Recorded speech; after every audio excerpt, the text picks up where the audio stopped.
Coming up on this episode of Nintendo Cartridge Society, a special easy mode where you've already reviewed the episode. It's dangerous to go alone, so the Nintendo Cartridge Society goes with you.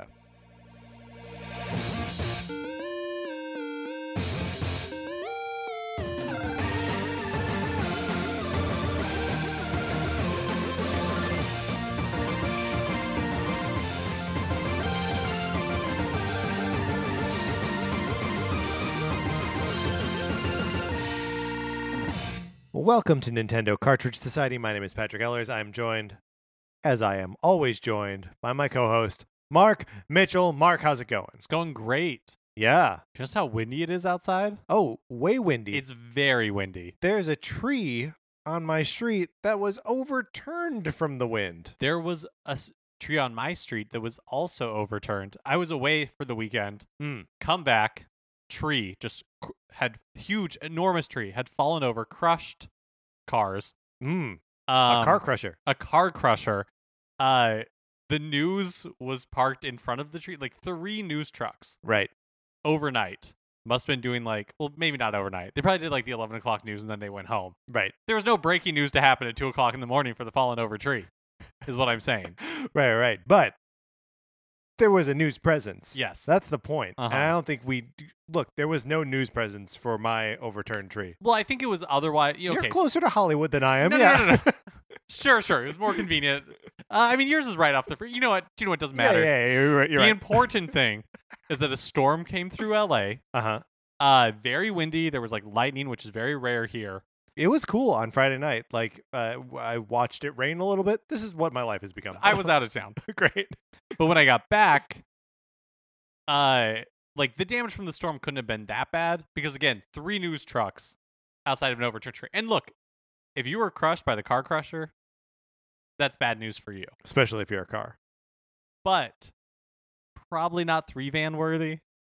Maybe 1 van worthy. You're blaming, you are accusing, I guess, the Los Angeles media of overplaying the severity of this storm, especially when there's a hurricane. No. What I'm saying is that I just want us to be clear with our accusations. Yeah, I'm saying that it was an otherwise slow news day. Very good for local news. Because if anything else had been happening, not a 3 van tree is what I'm saying. Not a 3 van tree whatsoever. There was I was just gonna recall a story about years ago, a different overturned tree on a different street, also in Los Angeles. But I'm realizing now that's not a story. But yes. If you have an overturned tree story, please write to us at Nintendo Cartridge Society at gmail.com. I'm going to amend that. Don't do that. We did get an email from Ben. Ben, thank you for your email. He wants to write in and tell us about his thoughts on the Switch 2, which we talked about last week. He says, hey guys, excuse me. I just got started listening to your excellent podcast. I have some ideas as to the new Switch and what it will have. Its name will be Switch U, and it will be better than the current version. Ben, we already disagree on one of those points. The other one, I agree. Yeah, sure. It will be better. Mm-hmm. It will be compatible with current Joy-Cons. The RAM will be much better, and so will the Wi-Fi radio. Good so far, right? Uh-huh. Other than this Switch U, which is not going to happen. He goes on to say the screen will be optimized if not turned into a UHD screen. The battery will be fixed. And what is a UHD screen? Mark, I don't know. Ultra high definition. There we go. We got it. It's ultra high definition. Don't we just call that 4K? Or 8K? Maybe it's more than that.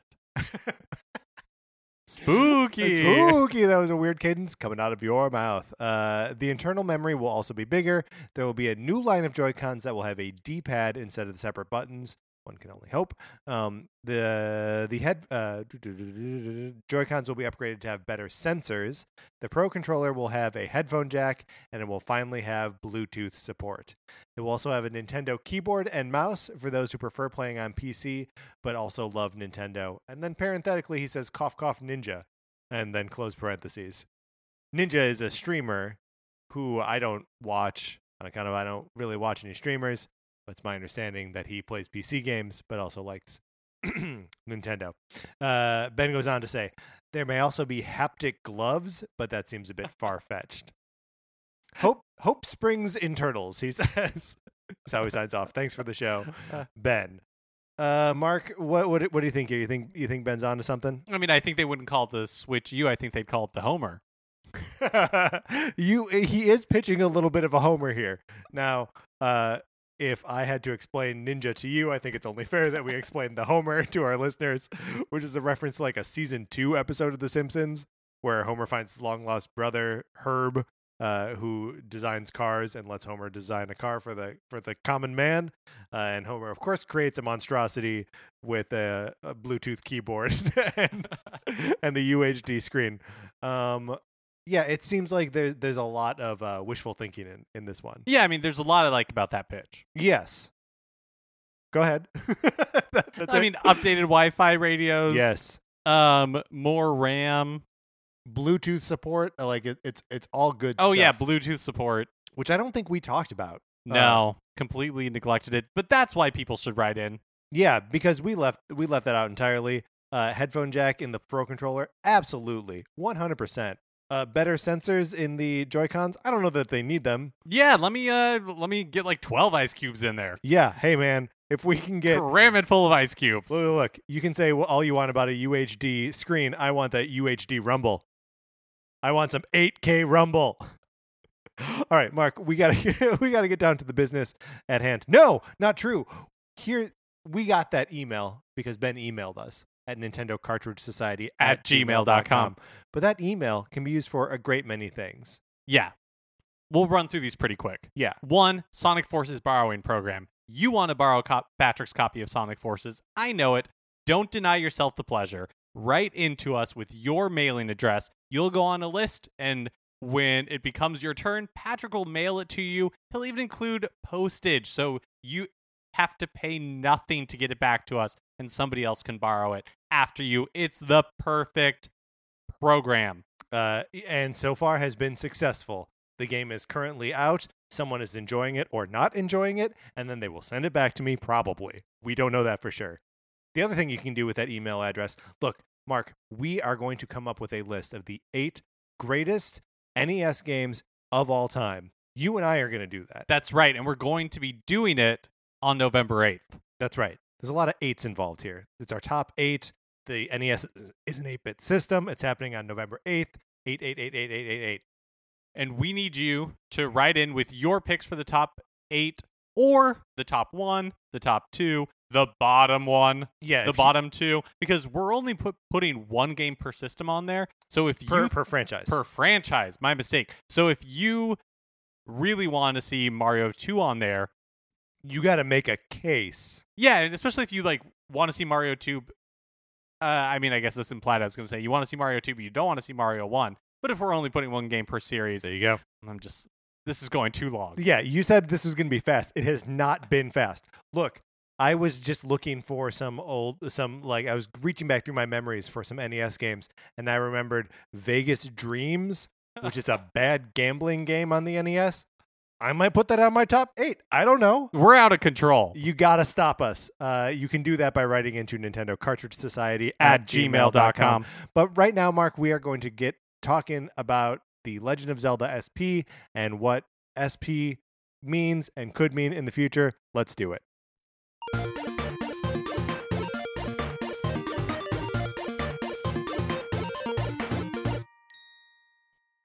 Okay, so this thing came out of where?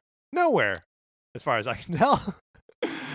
When we got the new NES Switch Online games on whatever it was, last week, there appeared a 4th game, The Legend of Zelda SP.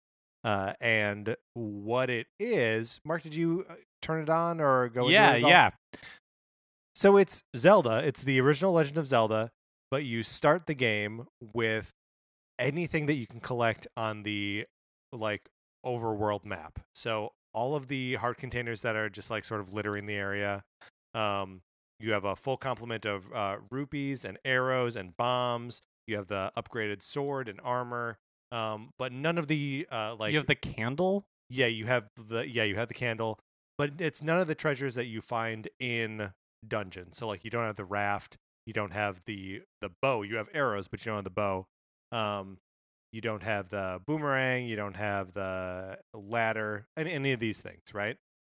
And every burnable bush, every bombable area has been revealed. They're all just little staircases all over the map. It looks crazy.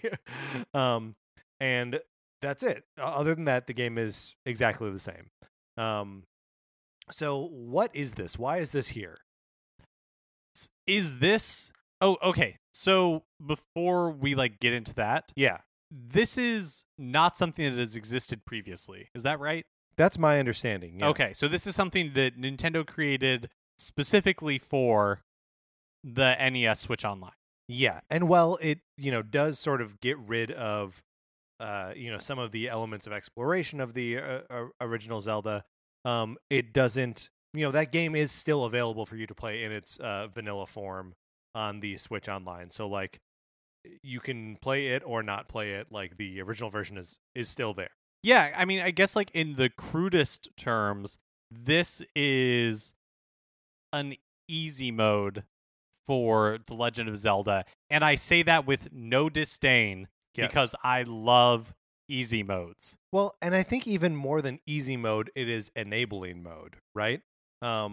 It just gives you the resources to experience what that game has to offer, or parts of it at any rate, without having to work or break your back to get there. Right, because I mean, the original Legend of Zelda is opaque. Yes. Especially if you are somebody who has been raised on modern games, going back to the original Legend of Zelda is not easy. No, not at all. And I would even argue that the SP version doesn't necessarily address some of the things that makes the game so opaque. You just have a little bit more leeway to deal with the game's other obstacles. Right. And I think that is the sweet spot that they were trying to hit here. Yeah. Because it takes a special type of gamer to want to play The Legend of Zelda and just walk around that map with no knowledge, just trying to burn every bush. Yeah. Right? That is something that a lot of people... Especially in 2018. Yeah, exactly. Yeah. That's something that a lot of people experienced when they were kids, when you have the luxury of time, when gaming was just frankly different. Yes. Than it is now, but and when you had access to fewer games, that right. Zelda was going to have to be your game until next Christmas because you blew your birthday and Christmas present on getting Zelda. And I don't think there's anything necessarily inherently pleasurable about that process. Yes. Yeah. I mean, I think there is something inherently pleasurable about overcoming that process, but it comes at the expense of being bored and frustrated for many an hour playing that game. I mean, we recently played through The Legend of Zelda, and we used the internet to aid us. Oh yeah, left and right. There's no way, zero chance that I would have wanted to do that final dungeon without a guide. Oh yeah, I forgot about the final dungeon. Yeah, and even there is the location of one of the dungeons, like the fourth one, or maybe it's even the second one. There's one of them that I can just never find without looking it up, and I don't know why. I just can't find it. So having this, having all of these resources from the get-go, whether it makes the game easier or just allows you to approach it differently, where your priorities are different, you're no, now it's sort of more of a combat and dungeon exploration game instead of an overworld sort of adventure game. It changes how you approach the game. And even if I don't know that necessarily with what the items you start with, that you were saying, it makes the game you may still not finish the game, right? The game is very difficult in other ways. But I do think it allows people to get further into it than you maybe necessarily would have. Right? Yes. Because, again, if you're booting up Zelda for the first time with no knowledge of what's about to happen, and you're I don't want to look at a guide for it, you go into the cave, then you come out, and, what are you supposed to do? Yeah, just start walking. This at least gives you incentive to, walk around the map and you can do so probably without dying all the time. Yeah. Plus, you would see like those staircases and everything that you would at least be able to explore the map a little bit. Totally. Well, I think it also, like, if this were someone's introduction to The Legend of Zelda and they were messing around with the SP version for a while and then we're like, I like this game. I'm going to go back and, like, I'm going to actually play it and go back to the vanilla version. I think that pretty well replicates what every kid's experience of this game was in the late 80s, right? Of you didn't pick up The Legend of Zelda and play it blind, right? Like, you saw it at your friend's house and your friend had already been burning bushes. You had already seen something in Nintendo Power, whatever. You knew something about where there were secrets, what kind of items were out there. You go into the game, armed with the knowledge of the game already.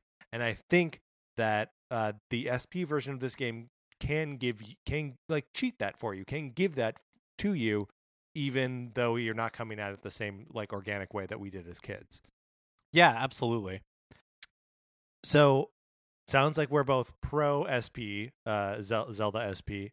I played through the first dungeon, couldn't find the second, and then stopped playing. But that's more than I was gonna do, without, like, sitting down to do, like, a real serious playthrough of The Legend of Zelda anyway.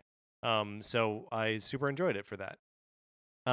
So turns out that there are a handful of other games that Nintendo has already listed with this SP designation that they're presumably will be coming out in the next couple months as they're unrolling the rest of the Nintendo Switch NES Online lineup. They are Double Dragon SP, Dr. Mario SP, Gradius SP, Metroid SP, Super Mario Brothers SP, and Super Mario Brothers 3 SP. So let me ask you this, Mark. Do we know what SP means, like what the designation actually means for these games? I mean, I think it stands for special, but like, do I think that, if your question is like, do I think that all of these are going to have like a similar living the life of luxury mode where they just load you up with like coins and extra lives and stuff? I don't think that's necessarily true. Yeah, I would also say that I don't think that's true, especially because I don't know what that means for like Double Dragon or Dr. Mario. Right, because Dr. Mario already has like, you can control the difficulty. Right, you can control the speed at which the pills drop, and you can select what level you want to start in. So like SP may have other meanings, just that like they have done something to this game to make it different. It may not even necessarily be easier. In fact, it could be harder. Like we don't know. Maybe there's a fourth virus in Dr. Mario. Yeah, I think it's cool that there are also third-party games on this list. Like, they're not all just third-party or first-party. I wonder if was it Konami that did Double Dragon? Maybe. Yeah, but I just wonder if like they are involved in the SP version at all, or if it's all Nintendo making the decisions on like what the SP version of Double Dragon or Gradius is going to look like. Yeah, I mean that would certainly be weird, right? if Nintendo was like, no, we got it. we just got all this. Yeah, it'd be presumptuous, I would say. But I could see how like a Legend of Zelda SP, where they kind of load you up with items at the beginning, I could see how that would be useful for something like Metroid. Well, but the weird thing about Metroid is like there sort of already was a Metroid SP in the cheat code Justin Bailey, which is a code that you could type in on just like the regular password screen that would first of all change Samus's costume, but then also give her all of like the power-ups necessary to just like march into Mother Brain's territory and rip her down. And it's consequently the only way I've ever beaten that game. But so like it seems like it's already there. Is there something else that they can do like easily, just sort of like hacking the game to make it a different experience? Because I do think that that's one of the things that Zelda SP achieves, is it makes the game a different experience. Or even something like Gradius, which is a side-scrolling shooter. Yeah. Yeah. How do you change that? Right. I mean, and does it can it be the same thing of like you just start with all the upgrades? Like, is that enough to make it like fundamentally different? I'm also interested at how many are listed here. Yeah. Because it seems like they're not counting these as part of the like 2 or 3 games that will be released every month. Yeah. And so I guess we don't necessarily know when these will drop, but presumably if they drop one a month, this has like 6 months planned out. Yeah. Well, and interesting to note that one of the games on here, the vanilla version hasn't come out on the NES Online thing yet, which is Metroid. So we already know we're going to get an SP version, plus Metroid itself is actually coming.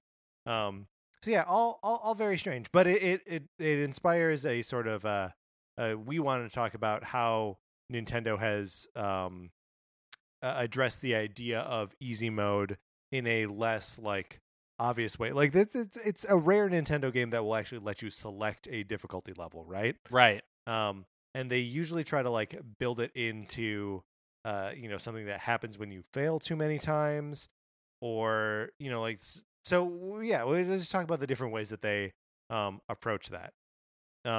And for me, the first thing that comes to mind, and it's probably because I failed in this game so many times, is Super Mario 3D Land or 3D World, especially in some of those like really tough later levels.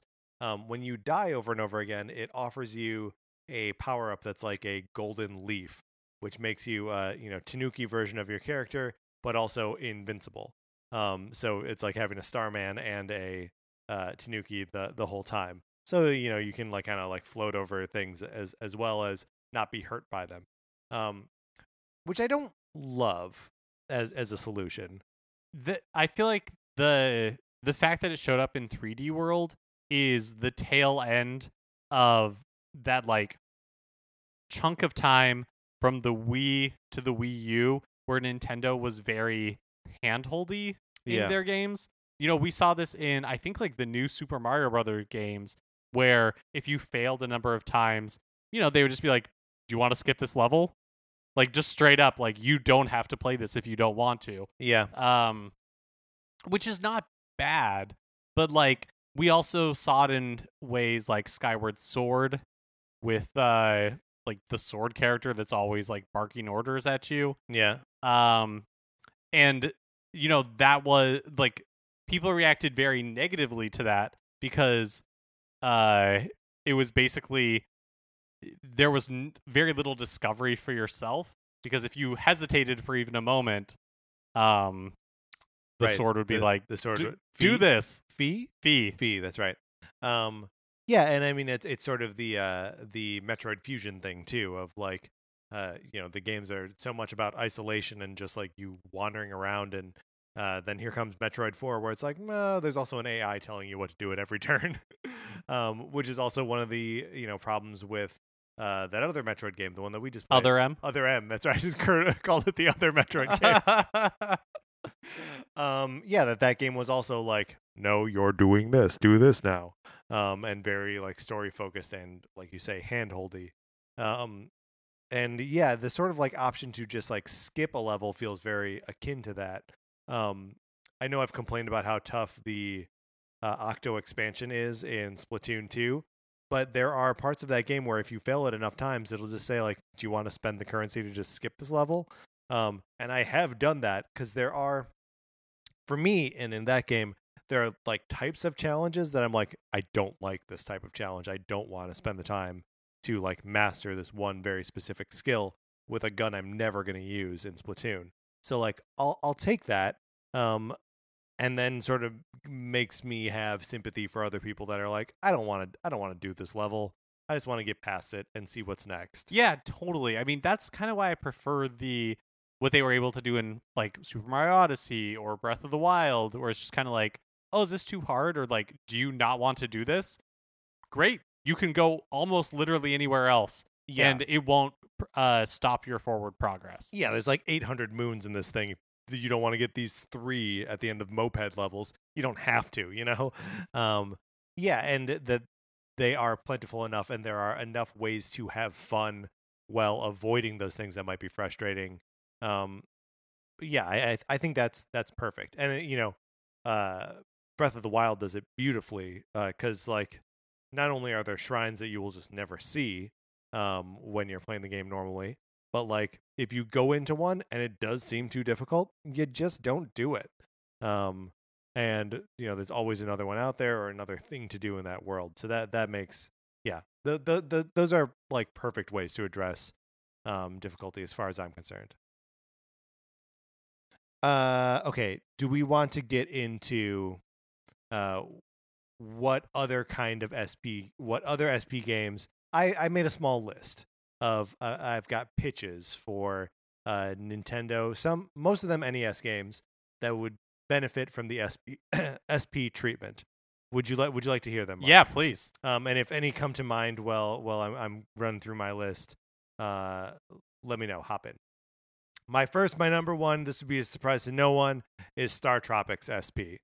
Star Tropics is a game on the NES that I love, but even loving it and having most of it memorized, I get stopped in the final like 2 worlds or whatever it is of it when the aliens come down. There are aliens in this game, and you have to like board the spaceship. It just gets too hard. So my pitch for the SP version of Star Tropics is anytime you enter a new cave or a new area, or anytime you die, you get a full inventory of all items that are available in that stage. So if there's a potion, you get full potion. If there's a bat that's available somewhere in there, you just get the bat. The game will do the horribly obnoxious thing of when you die, starting you back with only 3 hearts, even if you've got like 12 total heart containers, and you've got to like build up, like find those things scattered throughout the map to get powered up enough to use like your more powerful base weapons. It's obnoxious. You should be able to refill your health at any time. You should be able to use all the fun weapons that the game presents you with. You want those bolas? You want a slingshot? You want a baseball bat? You get them. You have them. Have fun with the items that are there. That's my pitch for Star Tropics SP. Do you know what I would love to see in like a Final Fantasy SP? What's that? Because I don't know if you remember, but one of my gaming resolutions for 2018 that is seemingly perilously close to not coming true. Oh, yes. Is finishing the original Final Fantasy. This is a goal that we both share, so you're not in danger of losing any money on the bet. But yeah, what would you like to see in a Final Fantasy SP? I would love to see just kind of like the niceties that have been done to the other later like remakes of Final Fantasy, of the original Final Fantasy game, in just like the menus. I would like to see that incorporated. Sure. So just some just some very nice, simple things. Tell you what, I don't want to have to target an enemy that died, and that only to see my knight swing his hammer at empty space, and for the game to tell me that it was ineffective. Yeah, no, thank you. I would love to not have to buy like potions one at a time. Yeah, that would be nice too. I mean, it's some of the later and like re-releases of like Final Fantasy 9, I know for sure, will allow you to just do like maximum XP or like just change the level of your character, so you don't have to do any of the grinding to gain levels, which does cut out like one of the like fundamental things that I remember of like my gameplay experience. But also, it's not something I'm looking to recreate. I don't need to wander around in like the plains outside the Great Gold Saucer to like just gain level. Like I don't need that experience again. But I might want to play the game again. So yeah, I totally hear you on. That should also be a part of Final Fantasy SP is level up. Just a level up button. You can just push it at any time. Here's my next pitch for a SP. This one is not an NES game. It is a Nintendo 64 game, Star Fox 64. By all counts, a pretty easy game. But I want you to be able to just pick which path you go on, no matter what. The game functions so that you can finish most of the levels in 2 different ways, some of them in 3 different ways, and depending on how well you perform, that determines which level you can go to next. I say, forget it. However you perform, go to whatever level you want to. Also, if one of your teammates dies in battle, he's back at the beginning of the next one. Come on. Why are we restricting that? Yeah. I love it. Yeah.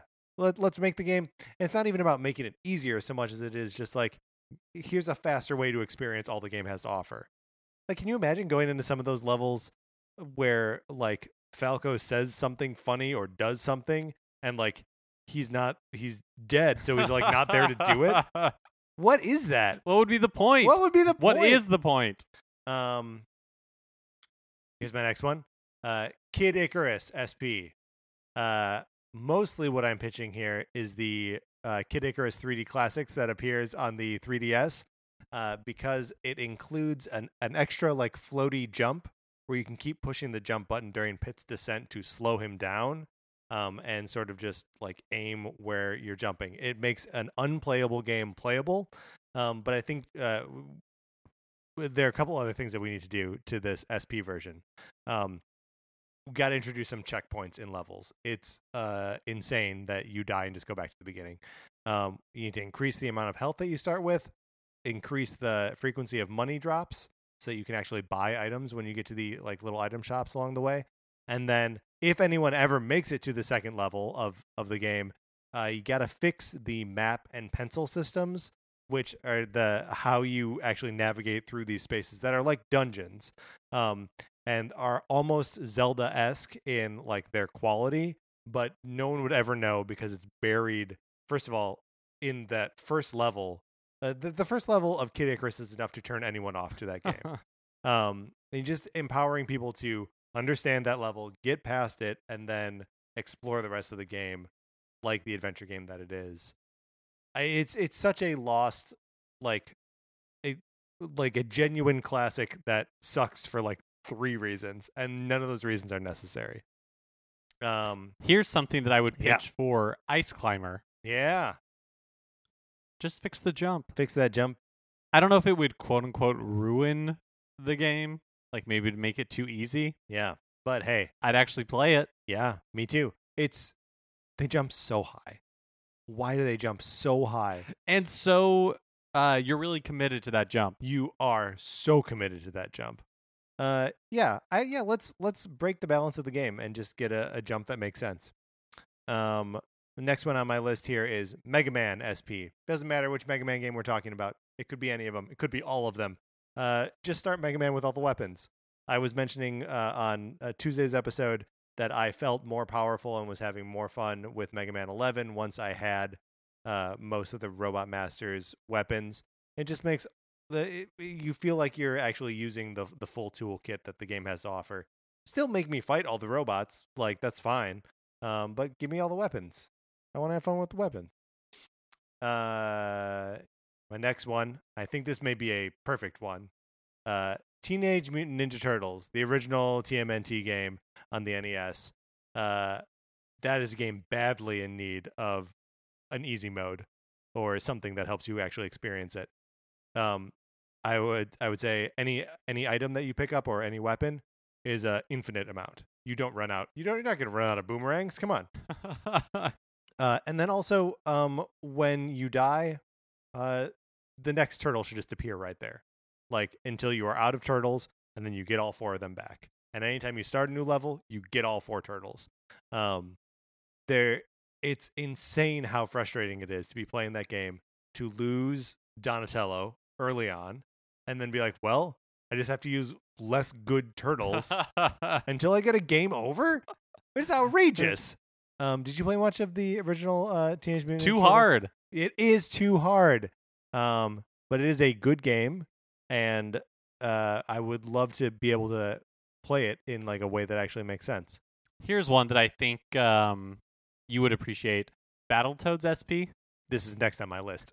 Where they fix the co-op. Yes. Let you finish the game in co-op. Let you finish the game in co-op. Currently, to date, this is like 30 years running now, in Battletoads, when you reach level 11 2-player, the second player cannot continue because they cannot control their like weird little unicycle bike thing. And they just get run over by the like pulsating blob that's chasing you. And there's no way to stop it from happening. So fix that, A. And then B, Battletoads is a game that needs to have a training mode where you can just try the same section of a game or a level over and over and over again without penalty, without consequence. That's the only way you're going to learn those like speeder bike sections in level 3. The only way is by playing it over and over and over again. And I have learned them. I probably still know them. I can probably still do it. But that's from 2 separate periods in my life of committing it to memory. Once as a child and once again in college. We don't have to get into it. But I really like Battletoads. I wish it was playable in a modern way. Speaking of Battletoads, Donkey Kong Country 2. Yes. Here's my pitch for the SP version. I would love to know what this pitch is. Just let each monkey get hit twice. Yeah. Instead of once. Great. That's perfect. I also have Donkey Kong Country 2 on here. But I don't know. Like, people love this game. I don't get it. We don't get it. We are on record as not really liking this game. Yeah, and I think it comes back to did you play this as a child? Did you have all the time in the world to play this game where you could memorize what was coming up ahead? Because this is the kind of platforming where it's like, there's no way I could have known that was coming. I could not have reacted for that. Right. The only way for me to learn that lesson was to fail at it, which I get, is something, but it is a design philosophy for sure. That's right. But not one that we have a lot of patience for, I think, at this point. But yeah, I think having that second hit, or tell you what, man, maybe all like repackaged retro games should. I mean, save states, yes. Rewind feature. Oh, for sure. Give me that rewind feature. And make it an easy rewind feature, too. The rewind in the Super NES Classic Edition is a little choppy for me. I want to be able to just go like, nope, just quick rewind in real time and go back to 4 seconds ago and fix my mistake. Yeah, even if it was just as simple as that, because is that how the SNES Classic Edition works, where it's just like, oh, you hit a button and it goes back, or like 2 buttons or whatever, and it goes back like 15 seconds? Or is it like a rewind feature where you... Yeah, so what it is first of all, you need to push the reset button to access it, and then it like shows you the last 30 seconds, and you have to kind of like scrub along, or like minute, I guess, depending on which game it is. Scrub along till you find the place where you want it to be, and then just do that. It's not like you played Braid, right? Braid, you do it in like real time, and the music plays backwards, which is awesome. Which is also exactly how the Disney Afternoon Collection functions too. Like I want to just make the rewind feel good, and then I'm on board. You do that for any game. Any game could be whatever it is, SP, and just put a rewind feature in it, and I'm on board. All right, I think that is the end of what we've got as far as pitches. But I would love to hear other people's pitches for SP versions of games. And sure, you can just say rewind feature standard in all of these. You can email us at nintendocartridgesociety@gmail.com. All right, Mark, let's close out this section of the show here.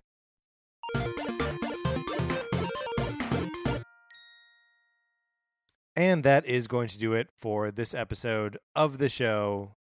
Nintendo Cartridge Society is the name of this show. And this is this episode. We're ending it. Remember, please rate, review, subscribe on Apple Podcasts or wherever you get your podcasts. We appreciate it muchly. If you would like to share this episode, we appreciate that as well, right? Mark is nodding at me. Perfect. If you want to hit us on Twitter, I'm at Patrick_Ellers. Mark is at MKE Mitchell. The show is at NinCart Society. We're on Facebook. Just look for us on Facebook. If you like Mark and Mine's opinions, we write about comic books on retconpunch.com. Olivia Duncan made our logo. Our theme music is provided by 8-Bit Betty. You can get more of his music by going to 8bitbetty.com or by listening to this music right here. For my co-host, Mark Mitchell, this is Patrick Ellers saying we still do not understand Donkey Kong Country 2, and we refuse to apologize for it. But thank you for listening.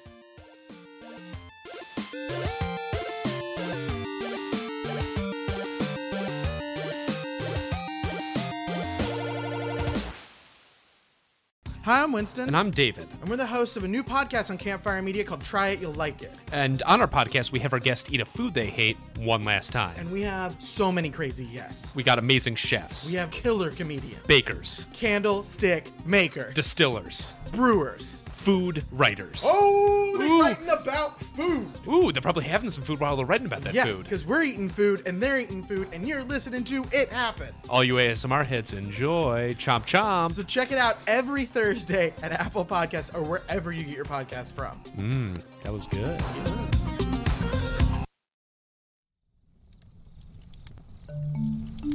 Campfire.